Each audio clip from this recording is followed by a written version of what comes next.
TikToking me for? The freaking intro was playing there, world's fastest. I mean, we're going. We're live. We're here. What's up? We're here. TikTok, it's been playing.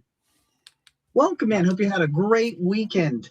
Welcome into another edition of the Barking Browns podcast. I'm Jacob. That's Bill. We are solo tonight. Both other guys are out on assignment. And to be quite honest with you, if I told you what they were doing, I'd have to kill you afterwards. So can't tell you what that's going on there. We appreciate you all very, very much for being here. Hit that subscribe button. Give us a thumbs up.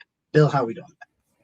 Jacob, we are doing good. It is Sunday night. We are ever closer to the NFL draft, which some folks might want to check out some of the TikToks and socials because, we've got some stuff planned for the NFL draft that you want to be here for. But yeah, man, I'm ready to get into it. We've got a lot to discuss. We're probably going to come to blows at some point during this episode. Maybe, who knows? I might shoot you with a poison blow dart. Who knows what happens? But that's the type of show we get here on Sunday nights. I'm not sure what I did. Yeah. I didn't send you that in the rundown. You didn't get that part of the rundown. Yeah, that wasn't in the death threats were not in the rundown portion that I got. Oh, I've got a graphic made up for it. It's going to be a star wipe graphic right to your poison blow dart, and then we're in, man. Oh, man. All right. So free agency wave 2 came and went, and the Cleveland Browns were, is it a thick blow dart? We'll find out. What's up, Jake? Glad to see you're hanging out with us, brother. Free agency wave 2 came and went, and it was kind of what you thought. I like that's a bit drastic from Chris down there. Right. The Browns in the second wave of free agency, for the most part, it was special teamers, which the special teams were really, really freaking bad last year. So I really like that they brought in a couple of new fresh special teams bodies. Now, I will point out they've tried to do this year after year, and it's worked some with like Mike Ford was pretty good as a special teamer. He was thrust into playing corner, and that was an adventure. Had some good games here and there, but it was mostly them. They brought back a couple of young defensive backs. They bring in Tylan Wallace, who, had one touchdown last year. And could you guess who it was against? His one touchdown was against the Browns last year. I was just about to say it was against us. Yeah, he was the receiver, but he's more of a returner. But he also does some punt and kick coverage, so a lot of versatility. Stop. Do not trigger Bill early. I don't want to deal with a triggered Bill the entire night. This is a great one. Special teams sure were special last year. They were. But there was one move that I thought we should talk about. They drafted or signed former Bills second round draft pick, AJ Espinosa. Did I say it right? 7. You put in 7 Z's, man. Like we're Espinosa. I'm not good. English no good for me. But I was, that's a really high quality defensive end for signing. I mean, he's probably stationed right in there. He takes Cam Thomas's role, and I think he's a better player than Cam Thomas. Last year only had 2.5 sacks, but if you look back the 3 years prior to that, I believe it was 6.5, 6, and 6 in 2024, 2023, and 2022. So you're looking at a guy that's probably giving you 3 to 6 sacks, and he's your fourth option. Pretty good. I don't love him in run defense, but when you're getting out that NASCAR package and you want to get a bunch of extra bodies on there and it's late in the game, you want to rush the passer, I think Espinosa is a high quality depth signing, and I thought it was a pretty good move for Cleveland. Yeah, no, I completely agree. I think it was a very good move. PFF has him charted having double-digit hurries in 6 out of his 7 seasons. So even if he's not getting to the quarterback and registering that sack, he's still being effective enough to get there. And this is a low-cost move. It's a 1-year deal to replace Cameron Thomas. And for me, it's not that big an issue because he's only 27 years old, won't turn 28 until the start of the season. So if he hits and shows up, now you've got a long-term rotational piece. And if he doesn't, you just cut bait and go in 2027 and add another depth piece. So I think it's a great piece. Can you play center? We'll get to the center conversation a little. But yeah, he's a solid rotational piece. Do you guys think we could package a deal for Mike Hall for Quentin Johnston? That would, I mean, I would be interested in acquiring Quentin Johnston. So I don't know necessarily what that would look like if it would take like a Mike Hall, or would I be willing to do that? Yeah, I would. Yeah, and I know they were looking to move Mike Hall at the trade deadline last year, so that's been there. And I know the Chargers are looking to move down. They've been having calls. So, like, would it mean a first round pick swap for Mike Hall for Quentin Johnston? So 24 and Mike Hall for 21 and Quentin Johnston? Maybe that's a possibility. It's out there. Well, I kind of like that because it's just like a slight move around. We give you something that you need because we feel good about our D tackle room. You give us something that we need because you feel good about your wide receiver room. Something like that. I don't mind that.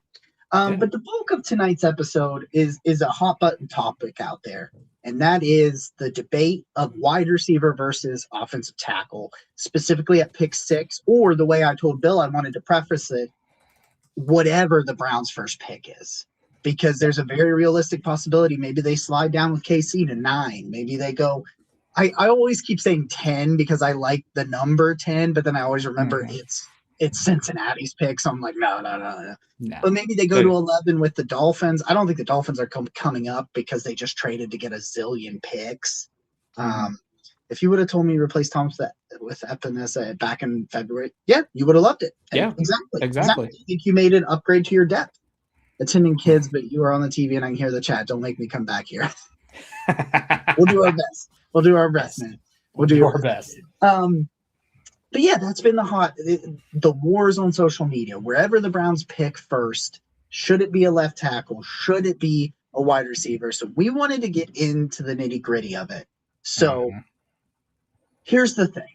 I just finished my finalized wide receiver and offensive tackle rankings this weekend. I have them written up.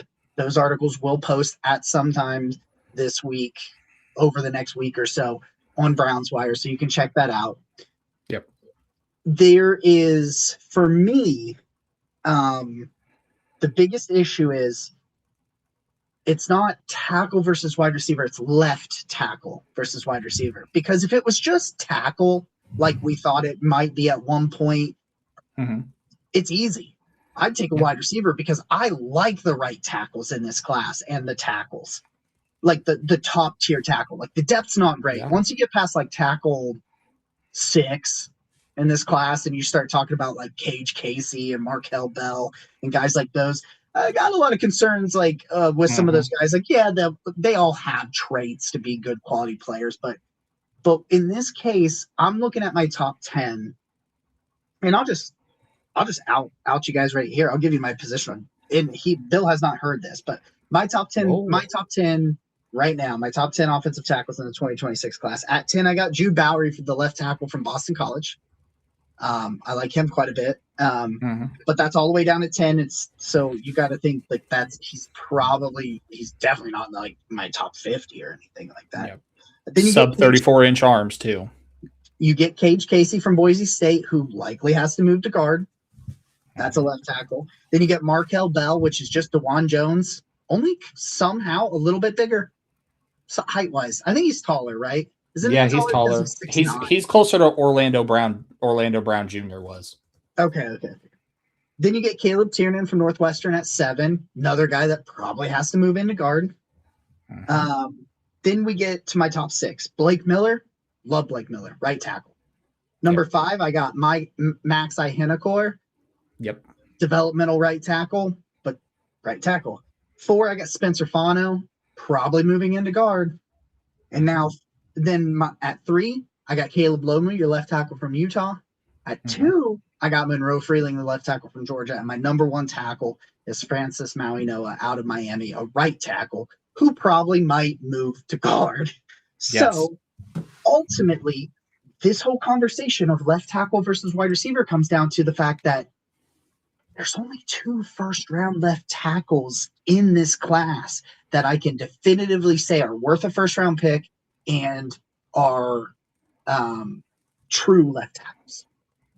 And I'm going to go even further than that. I say there's only 2 left tackles in this class that are worth a first or second round pick in Freeling and Lomu, because you look and you hit on a lot of them. Guys like Max Ahinachor, right tackle, Blake Miller, right tackle, only 100 snaps at left tackle in his 4-year career. You look at guys like Caden Proctor, going to be a guard. Caleb Tiernan, going to be a guard. Jennings Dunker, right tackle, probably better at a guard. You start to look at the left tackle prospects, they are round 4 guys. Isaiah World from Oregon, ACL issue, and wasn't lighting the world on fire before that. Austin Barber from Florida, same thing, wasn't really lighting the world on fire this year. Markel Bell from Miami. Those are not day one starters. If you are not going left tackle with that first pick, there has to be a plan in place. And that plan cannot be DeJuan Jones or KT Leviston at left tackle in the great year of 2026. And I know there's a lot of people out there saying, hey, let's go Taylor Decker. He's out there in free agency. You could sign him to a 1-year, $10 million deal, bring him in. He has also only completed one full season without injury in the last 5 years. You bring in Decker, you better bring someone in behind him because he's going to miss time. That's why I'm offensive tackle first. I understand the wide receiver conversation. The wide receiver room is nothing short of disastrous. But 2 key statistics about both Todd Monken and Andrew Berry that point to wide receiver not being as big a need as people think. The first one, in the past 3 years in his time in Baltimore, only one wide receiver eclipsed 100 targets each of those 3 seasons. That was Zay Flowers in the slot. Yeah, it was a slot. Number 2, one of Andrew Berry's biggest mentors is Howie Roseman from their time in Philadelphia. Since 2010, all the way up until I'll even go to 2026, Howie Roseman took a wide receiver in the first round 3 times. Nelson Aguilar, Jalen Reagor, and Devontae Smith in 2021, even after Andrew Berry had already left. So really, it was only 2 in that time frame. And see, the thing with me is I look at this wide receiver group, and I kind of think that the middle group, I'm okay with trading down from 6. Oh, I didn't realize you were reading. I was just showing them. I'm really okay with trading down from 6 because I think Carnell Tate is going to be going to the Giants. That could be that.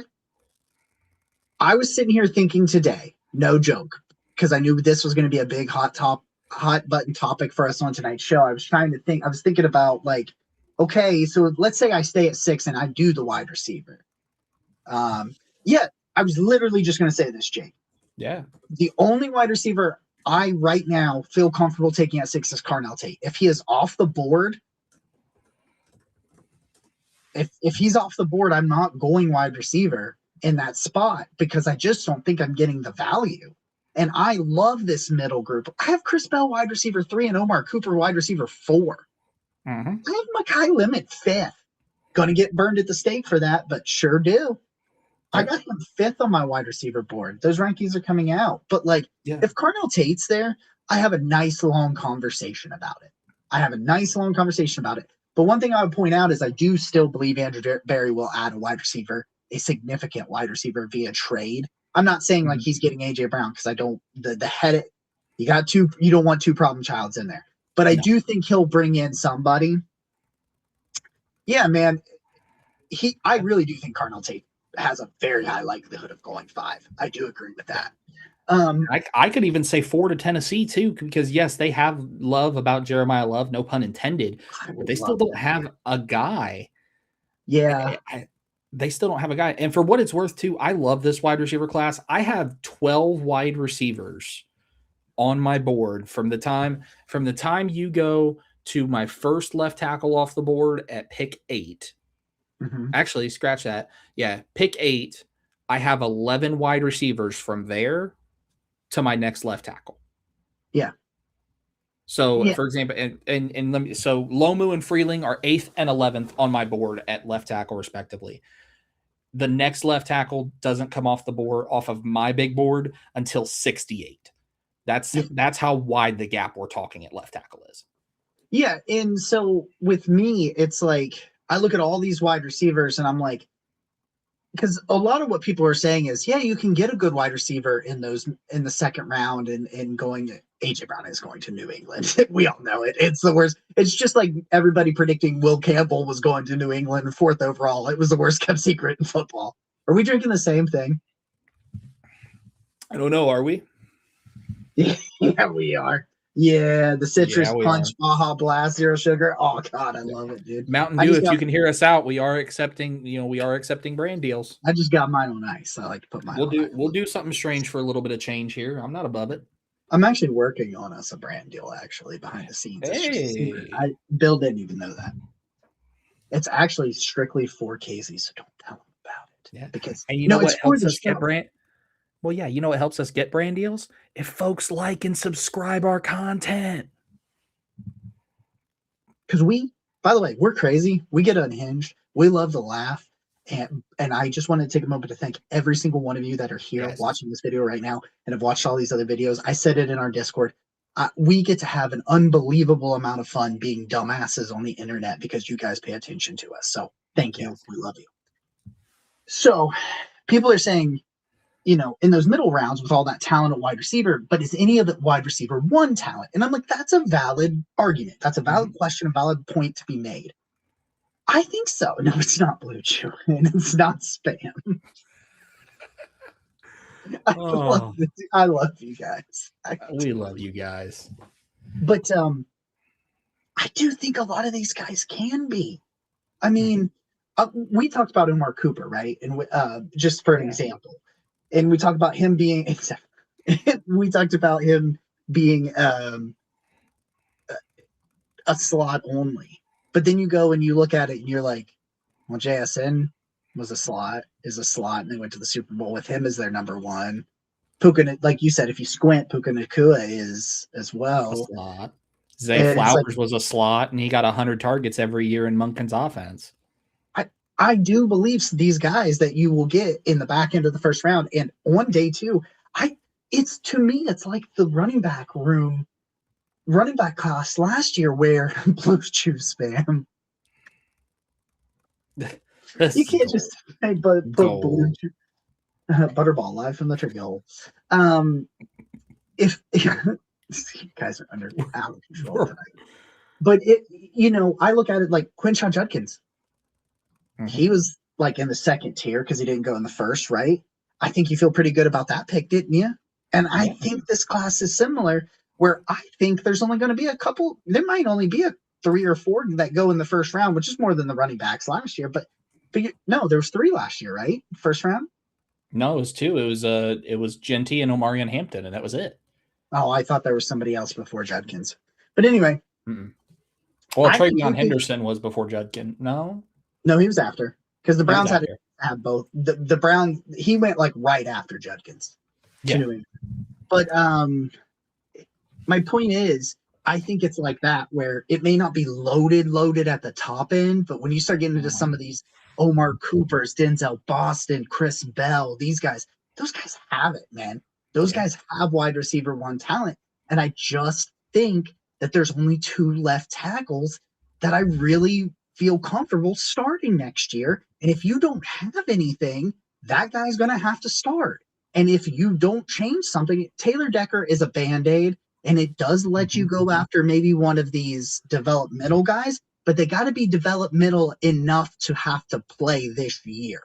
They have to be, I should say, they need to be developed enough already to be able to step in at some point if he gets hurt, or you're hoping DeJuan Jones holds down the fort until like a Taylor Decker comes back. That's what I would love. Taylor Decker and Monroe Freeling, just to be clear. That would be, because then if Freeling wins the job, he wins the job. If not, he has time to grow. Still would take Freeling even if Tate is there. I respect that opinion. Yeah. If Tate was there, I will have a hard time with it. I really love Carnell Tate. He's my wide receiver one. I would have a lot of tough time. My dream is trade back to like somewhere between 9 and 12 and still get Freeling. Yep. But this is what I wanted to point out in terms of, some people are like, well, we'll just get the tackle at 24. It's going to be harder because, as we said, there's just those 2 left tackles. Let's look at the teams. Yeah. I've got it pulled up here. Let's look at the teams between 6 and 24. Now the Browns may trade back, but let's look at the teams between 6 and 24, and let's see where a left tackle could go.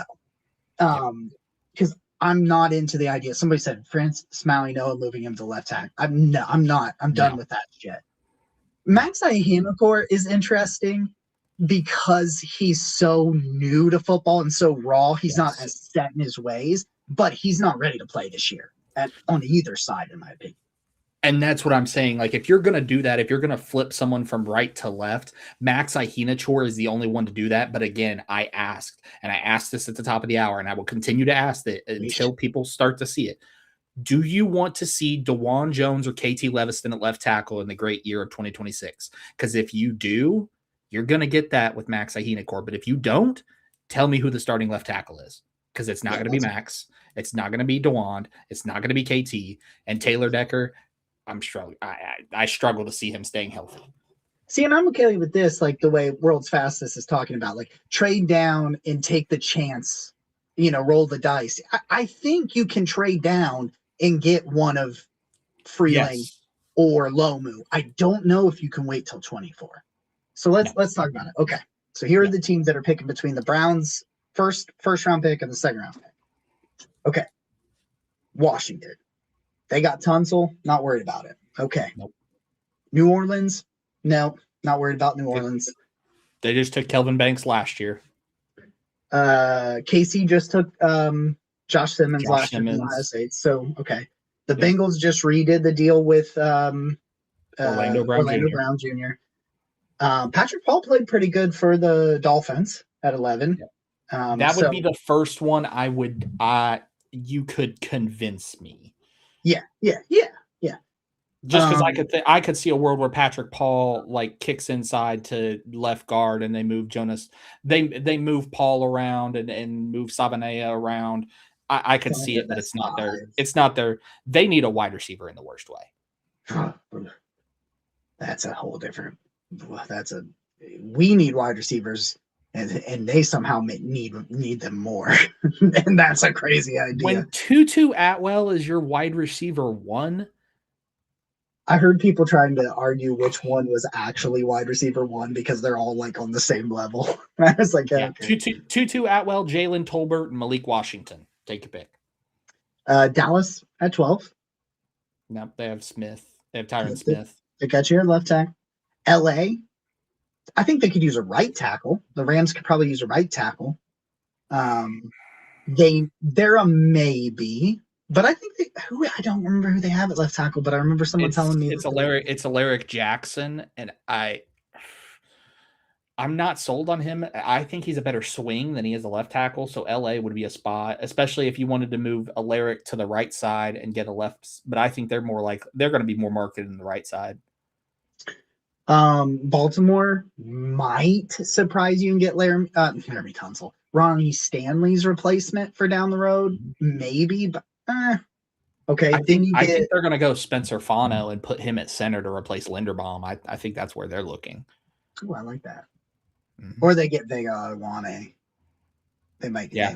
They make a. I mean, they have John Simpson at right guard, but yeah, Andrew Voorhees at left guard is not great.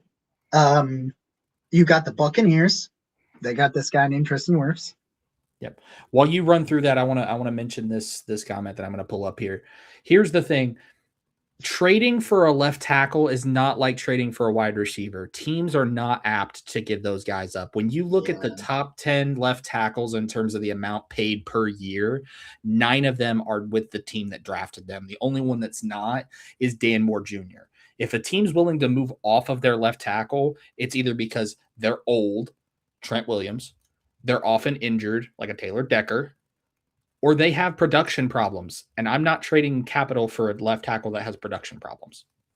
Yeah, I said this before, like when you talked about some of the contracts the Browns gave to the offensive linemen they did sign, and some people are like, maybe gave up a little bit too much here and there. And it's like, yeah, but quality offensive linemen just don't become free. So you kind of have to add an extra $3 or $4 million to get them.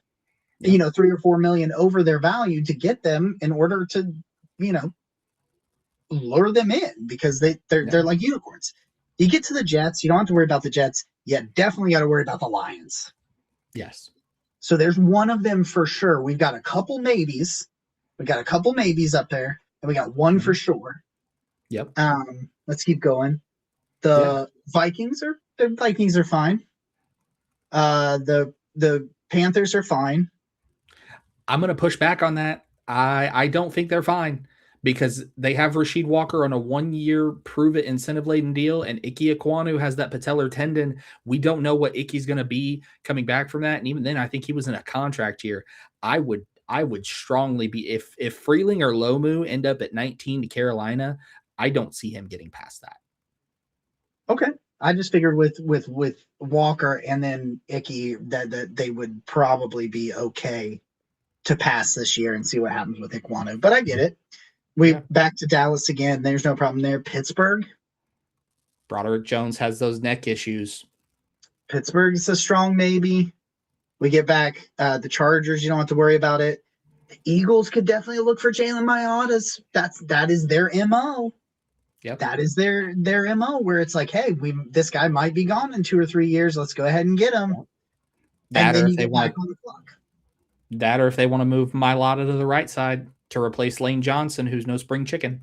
And then look behind you. Teams like I'm looking at teams behind the Browns, like San Fran.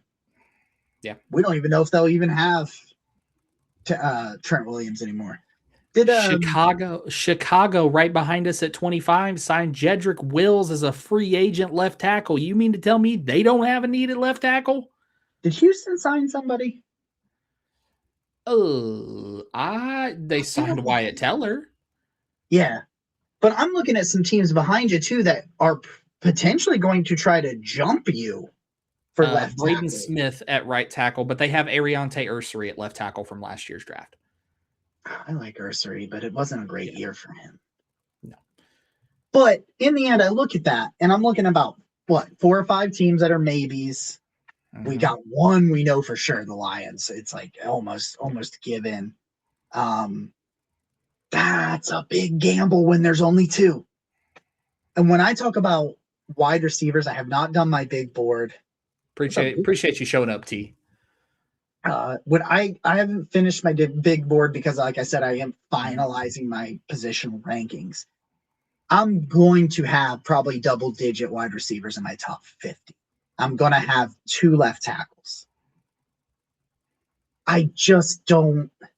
I want a wide receiver, guys. I'm an offensive firepower kind of guy, but I look at a guy like Monroe Freeling, and I know some people, all of a sudden, he's not ready to start day one. All of a sudden, this just came out of nowhere. Brian Billick said it, and then everybody ran with it. Look, when you watch Monroe Freeling, he got a perfect 10 on his relative athletic score. This dude is a freak. He is almost 6'8". Hey, nice try. Nice try, fucker. Monroe Freeling is almost. I had to edit a clip the other day because you got mad at me and motherfuckered me, so I had to take it out of the middle of the clip. Just because we could do it in these full episodes because we mark them as not made for kids, but that's not an option on shorts. So, go ahead and cut that one off the cutting room floor. Let's get that one already. But with Monroe Freeling, perfect relative athletic score, dude. Just an absolute freak of nature. What was the wingspan again? You want to hit me with that wingspan again? 84-inch wingspan.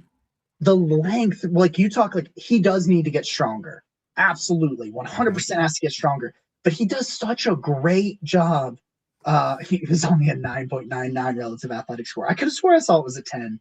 Nope, it was a flat 10. The new number came out today. MathBomb released it. He has the second highest RAS score. He's the only 2 tackles since 1989 have had a 10 RAS score. Monroe Freeling, Taylor Lewan back in 2014 coming out of Michigan. Oh, yeah, I see that. But you just look at his ceiling and you're just like, I know immediately his floor as a pass protector is awesome. He's not a people mover in the run game, but he can play that leverage game and strong arm people and lock them up because he's got freaking tree trunks for arms.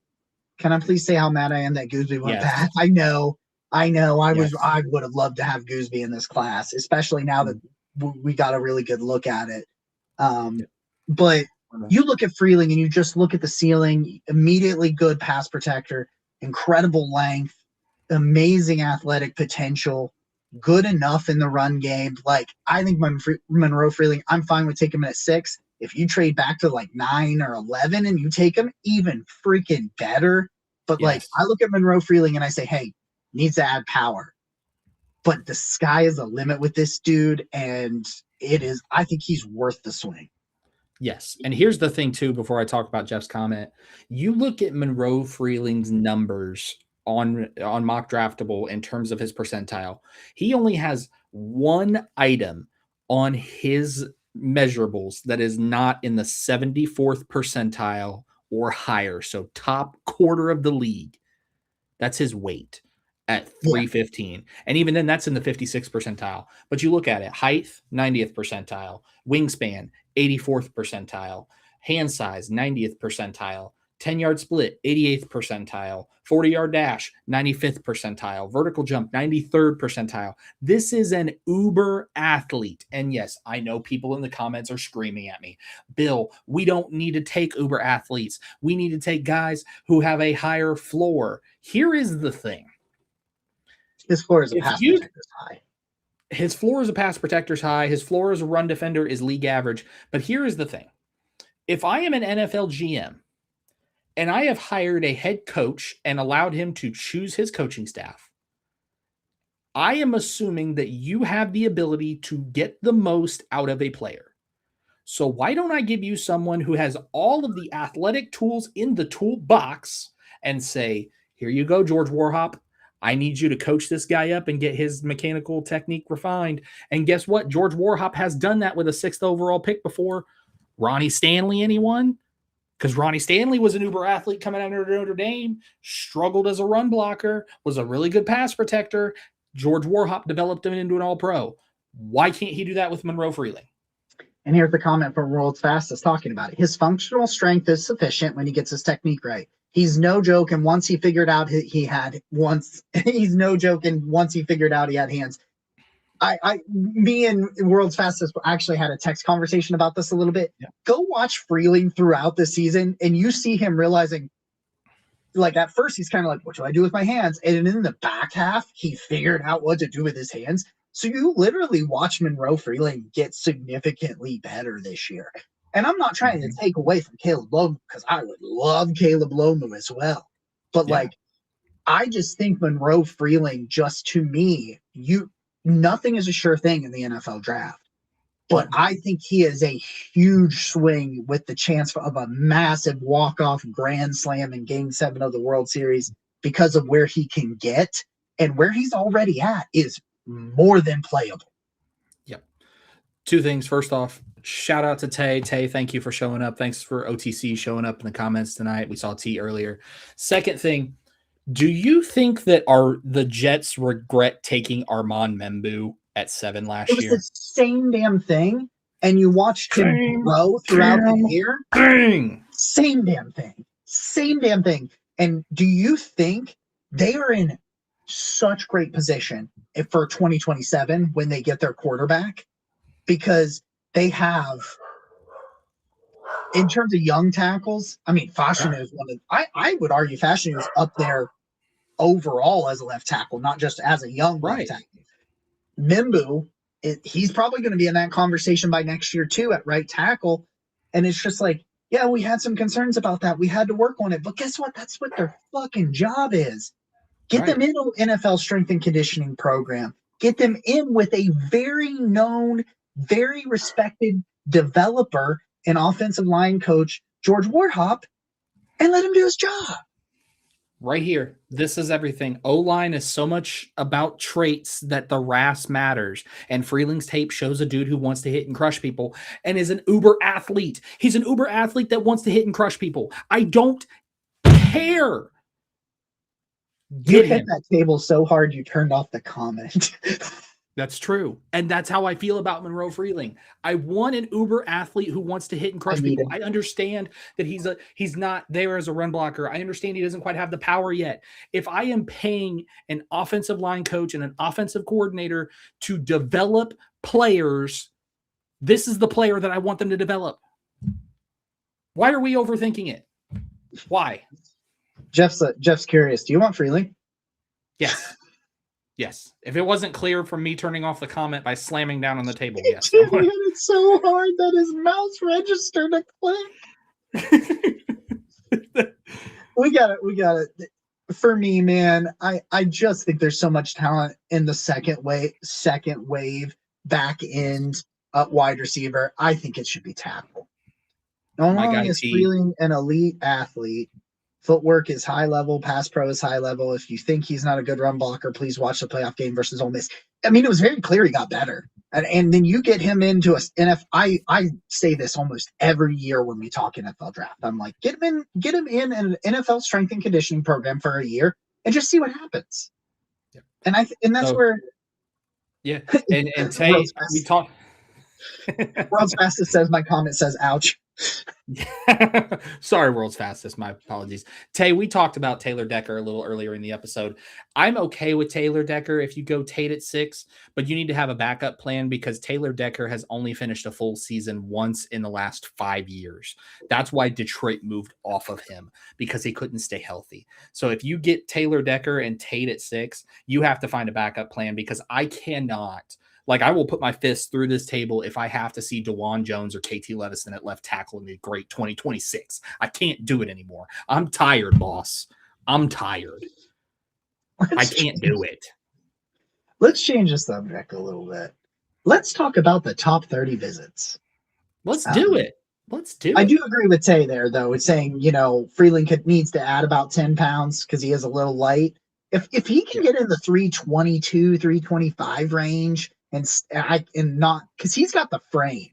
I think he has the frame to put that weight on. Sometimes they don't. Some people are maxed out. Like me, I could never put on that kind of like I could put on 10 pounds, but my knees would be screaming. Yeah, well, my knees are open. Yeah, I was just about to say my knees are screaming in the current state. I'm sitting down and they're screaming. That's true. So let's look at the top 30 visits. And our good friend Jackson McCurry has been doing a great job organizing the top 30 visits, tweeting it out. If you don't follow Jack, he's at Jackson McCurry 08 on Twitter, X. Make sure you check out their show over on YouTube at the Dogland podcast. So please make sure you go check them out. They do some really awesome stuff over there on their channel as well. So something's going to jump out at you very quickly as I read. These are the known top 30 visits for us right now. Jordan Tyson. I'm glad they got to look at those medicals. I'm terrified at those medicals. But if somehow he's at 39. Yeah. Anyway, I don't think he will.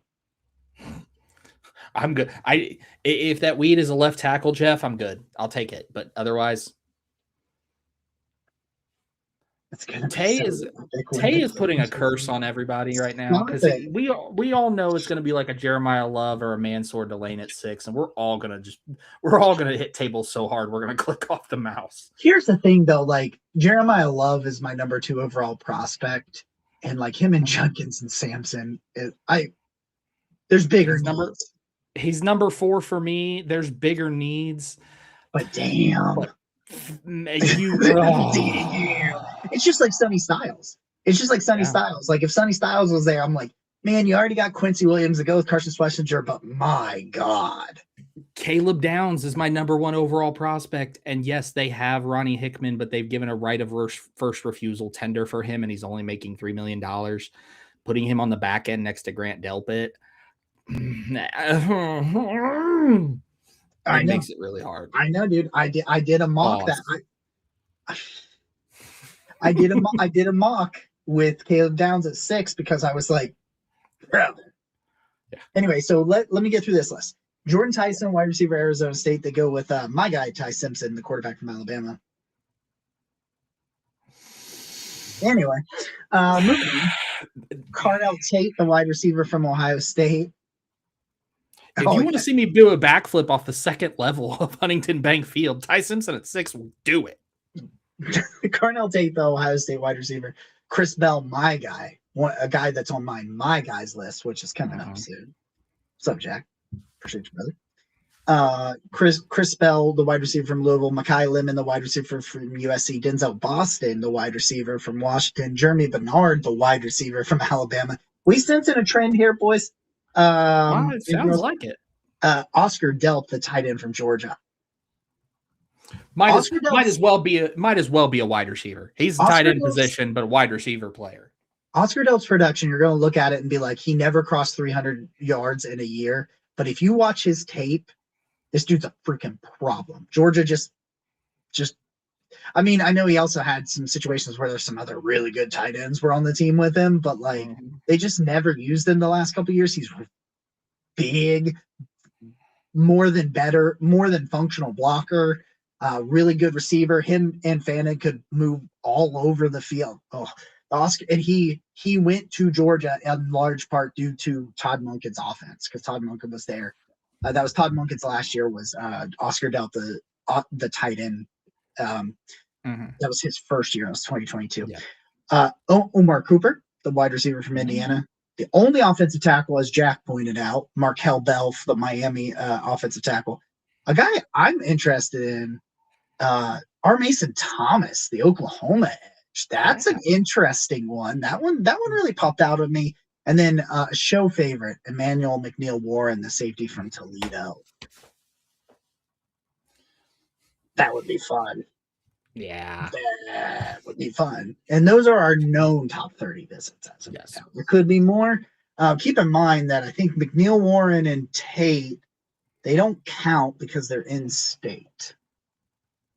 Is that correct? Am I correct in that? It's within 50 miles, so both of them would be outside that radius. Okay. I thought it was because I thought when DeJuan Jones visited, he didn't count towards the top 30.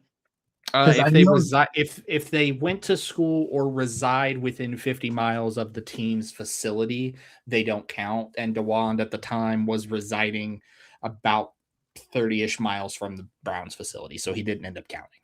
There we go. Man, they're doing a lot of homework on the wide receivers, aren't they? They are. They are absolutely doing a lot of homework on the wide receivers. I think Jack hit this point home here.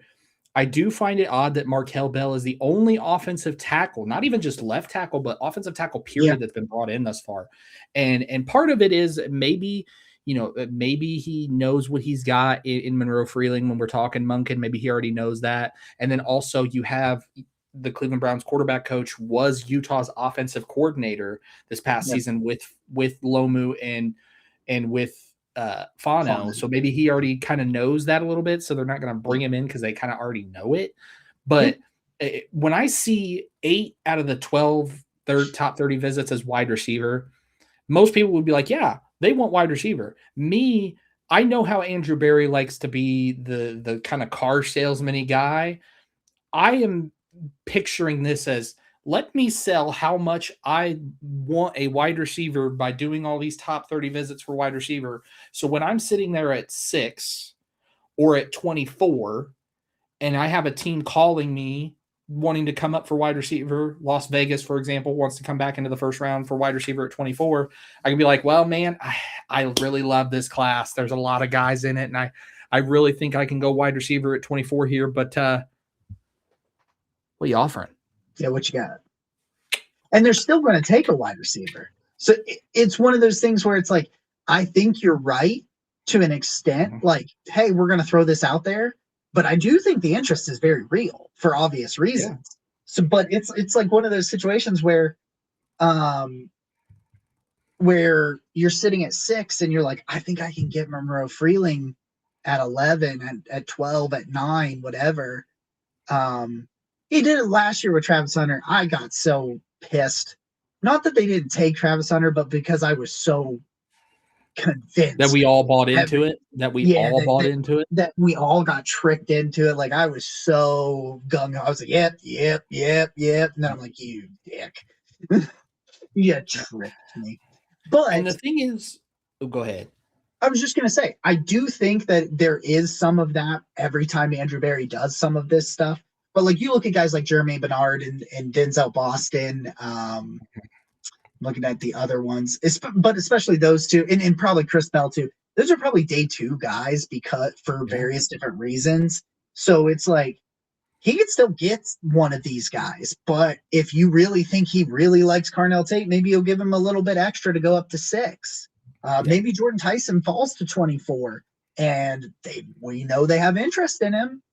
So while I do think that there's some car salesmanship too there, I do think the interest in the homework on wide receiver is extensive for a couple of reasons. One, try to sell it, get more assets, and then two, you like my thing is like, say you come up at 24, and you're talking about let's say at 24 there's only two wide. Let's say Lemon and Tate are the only ones that have gone. And someone calls you from the early 30s, like 33. Las Vegas. Yeah, something like that. Because Las Vegas is 36th. So someone like that calls you. Don't you think like a Bell or a Washington? I don't think Denzel Boston will be there. Oh, but like a Chris Bell or a Jeremy Bernard, one of those guys is probably there at 36. Yeah. So while yes, I like Jordan Tyson, I like these guys too. I'm just going to slide back and get extra picks and probably still get my guy, which is what they have a good chance of doing with left tackle in the first pick, if that's the way they go. Or maybe they slide back and take a wide receiver. But it's very clear they have interest in wide receiver. And here's the thing, too. This is what I really like also. They did a top 30 visit with Ty Simpson. They're sitting there at 24. Ty Simpson's still on the board. You look at the top of the second round. Jets, 33. Cardinals, 34. You mean to tell me that if Ty Simpson's there, neither of those teams would call up Andrew Berry and say, hey, do the Jackson Dart thing? Do the Jackson Dart thing. Because here's the thing. That Jackson Dart deal was for the 25th overall pick, a third rounder that year, which was a top 100 pick, and a future third rounder, which turned into a top 100 pick. That's 3 top 100 picks to slide back, 7 spots, 8 spots? And you're still going to get one of those wide receivers. That's it. And you're still going to get one. The way I look at this class, I still think in that spot it's a difference maker. And Jeffrey was talking about, they've been looking to trade for a young receiver, like they offered pick 39 from Marvin Harrison. And, I understand the just draft Tate thing. I'm a Tate guy. They'll probably take 2 receivers, not in the first round, but take a Tate at 6 and then later one.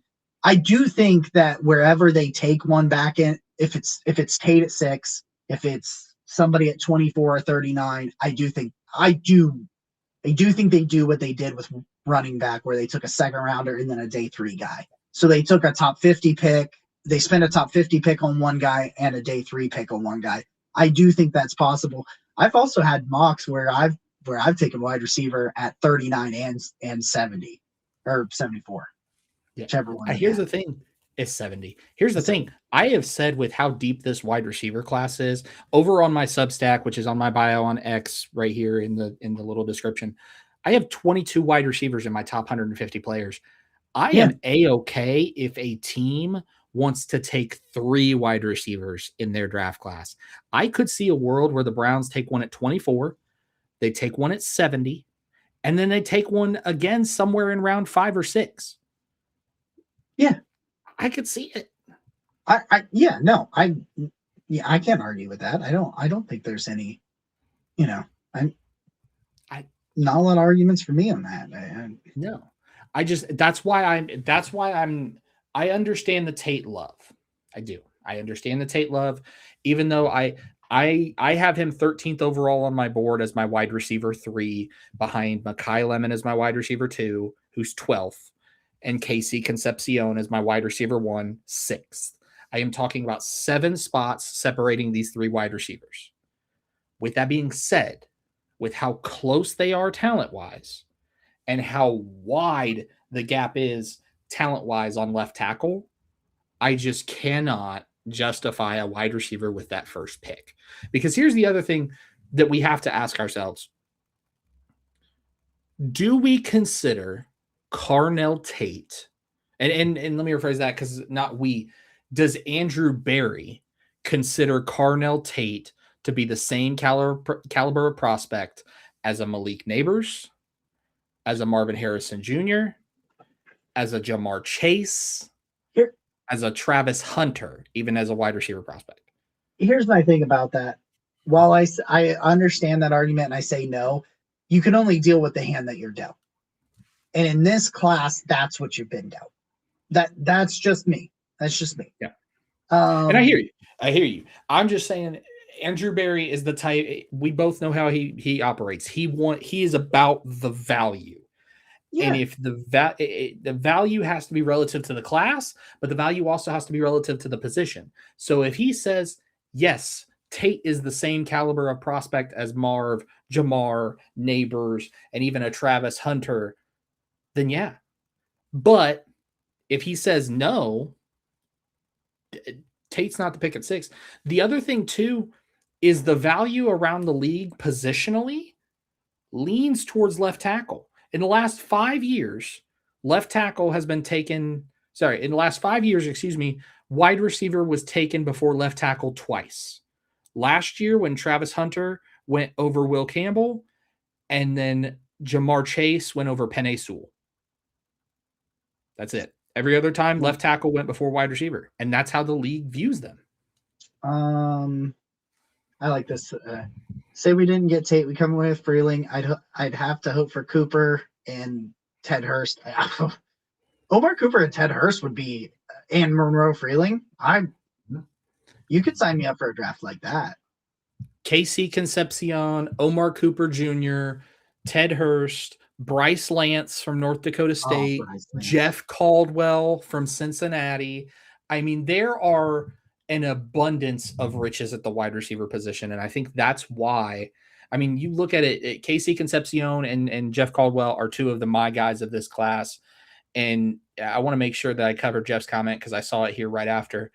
I do not think Casey Concepcion will be there at 39 because you look at the back end of that first round. There's going to be a wide receiver run, man. There is. Buffalo, they have DJ Moore. They still need one. San Francisco has Mike Evans on effectively a 1-year deal, still needs one. Miami sitting at 30. If they take one at 11, they still need another one. Seattle potentially could need another one. New England, yeah, they're trading for A.J. Brown, but they also could need another one. The big thing is with how deep this wide receiver class goes, I'm thinking from a value perspective, I don't see Andrew Berry saying, yep, I have all of these wide receivers. I have Lomu and Freeling. If that's how they have them graded. Yeah. And that's the problem for me because, God, I love Carnell Tate. But and then a question for you from Tay. Just yes. So higher than Tate. He is not. So Lomu is 8th on my board. Monroe Freeling is 11th. 3 spots. And both of those, I would be A-okay. On my board, I rank them what I call vertically, which is 1 through 150 based on talent. And then I rank them horizontally based on position. So all my quarterbacks, running backs, etc. There is a positional value factored in. So if I'm at pick 6, but I have a left tackle at 11th on my board, I am A-okay making that pick. Okay. Apparently Jack is getting marble-sized hail. That is... Whoa. I'm sweating. So you know what you should do by helping Jack out? Since he's getting marble-sized hail, you should hit the like button. You should hit the subscribe to the Dogland. And go subscribe to the Dogland. And subscribe to the Barking Browns. And this. And that one.